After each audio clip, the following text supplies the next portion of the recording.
અમારા સમાજમાં નેગેટિવ પ્રત્યાઘાત થઈ રહ્યા છે. એક તો ઓલરેડી અમે પછાત સમાજમાંથી છીએ. અમે માંડ દીકરીઓ, મારી વાત કરું તો મારી ફેમિલી કે મારા કુટુંબમાં હું પહેલો એજ્યુકેટેડ માણસ છું. માંડ અમે છોકરીઓને ભણાવવા માટે તૈયાર થયા. માંડ અમે એમને હોસ્ટેલમાં મૂકવા તૈયાર થયા. તો વર્ષે ને વર્ષે અમારી દીકરીઓ આવી થાય. હું આ ઘટના બાદ ઘણા દીકરીઓના ઘરે રૂબરૂ મળવા ગયો. સાહેબ 7 મા બાપ એવું કીધું કે હવે અમે અમારી દીકરી ભણાવવાના નથી. એ દીકરીઓના સાહેબ સપના છે, કલેક્ટર બનવું છે, એન્જિનિયર, પાયલોટ, સાયન્ટિસ્ટ બનવું છે દીકરીઓને, એવા સ્પોર્ટ્સમેન બનવું દીકરીઓ, એવા સપના છે દીકરીઓના મુખે. મેં રૂબરૂ સાંભળ્યું એમના મા બાપ હવે ભણાવવા માંગતા નથી કે ના ના આના કરતાં અમને 12મું ભણી લે, છોડાઈ પરણાવી જ દઈએ. સાહેબ સરકાર બાળ મેરેજ અટકાવે છે. અમે માંડ સુધી પહોંચ્યા. અમારો સમાજ 15-17 વર્ષે પરણાવી દેતો હતો. આ 10-12 વર્ષમાં અમે યુવાનો, આવા આગેવાનોએ જાગૃતતા લાવીને અમારી દીકરીઓને ભણાવવા સુધી પહોંચાડી. જો સરકાર બેટી પઢાઓ લાશ લઈ જાઓ વાળી જો આ યોજના ચાલુ રાખશે તો અમારા સમાજને શું કરવાનું? દીકરીઓ ભણાવવાનું બંધ કરી દેશે. ને સાહેબ બીજી એક અંગત વાત મૂકું, આ સંસ્થાની અંદર કંઈક ને કંઈક તો રહસ્ય છે. સંસ્થાના જેટલા હોદ્દેદારો કે ટ્રસ્ટીઓ છે, એમના સગાવાલા કે એમને પોતે એ સંસ્થાની અંદર ભણેલી દીકરીઓ જ એમની વાઇફો બની છે અથવા એમને ઘરમાં બેસાડ્યું છે. આ લોકોએ આના મારી પાસે પુરાવા છે. ત્યાં જ ભણેલી દીકરી ને પ્રેમ લગ્ન કરાયા, જે થયું એ બધું સંસ્થાના હોદ્દેદારોના સગા, સંસ્થાના એ હોદ્દેદાર ત્યાં નથી બન્યા, પણ એમને ત્યાં હોસ્ટેલમાં રહેતી દીકરીઓની ઉંમર થઈ એટલે મેરેજ કરાવી દીધા છે. સમય આવ્યા સંસ્થાનું જો પોલીસ પ્રશાસન અને ગુજરાત સરકાર જો યોગ્ય નિરાકરણ નહીં લાવે તો એક વસ્તુને પુરાવા સાથે અમે આ દેશ અને આ રાજ્યને, સમાજને આખાને જાગૃત કરીશું. જો અમને 8 દિવસમાં એસઆઈટી નહીં આપે ને તો સાહેબ અમે આના માટે જે પણ કરવાનું થશે, જેમ આ ભારત સરકાર કહે છે કે આદિવાસીઓએ જંગલ બચાવવા માટે ત્રાસવાદી બનાવ્યા, નક્સલવાદી બન્યા, સાહેબ અમે અમારી બેન બેટી બચાવવા માટે હથિયાર ઉપાડવાના થશે ને કે તોય તૈયાર છીએ, મરવાનું થાય તોય તૈયાર છીએ. ઓબીસી ક્ષત્રિય સમાજ અમારે બુદ્ધના વંશજો છીએ જે શાંતિ શીખવાડે છે, પણ અમે સામે માંધાતાના વંશજ છીએ કે જેને રાજ કરતા શીખવાડ્યું છે અમને આ દેશ ઉપર ને આ પૃથ્વી ઉપર.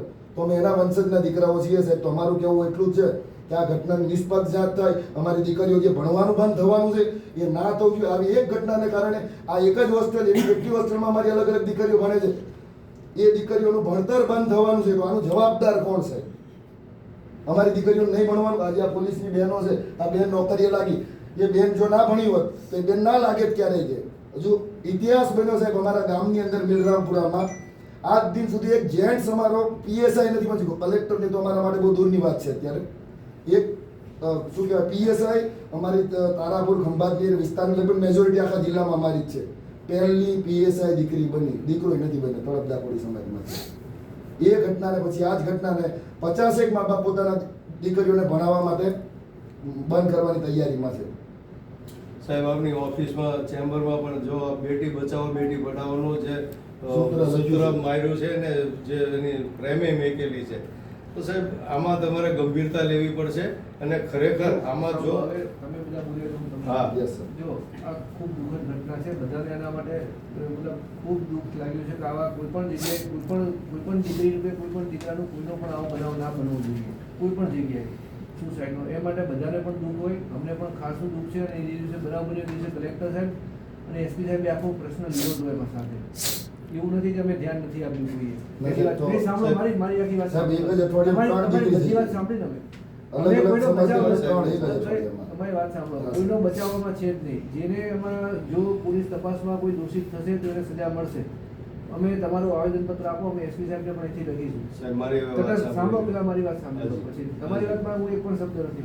તો મને એમ લાગ્યું તમારી વાત પૂરી થઈ નથી પૂરી થઈ. તમે અમને આવેદનપત્ર આપો તમારું, અમે એસપી સાહેબને પણ અહીંથી લખશું. કલેક્ટર સાહેબ પણ આમાં યોગ્ય તપાસ કરવા માટે એમને કહેશે.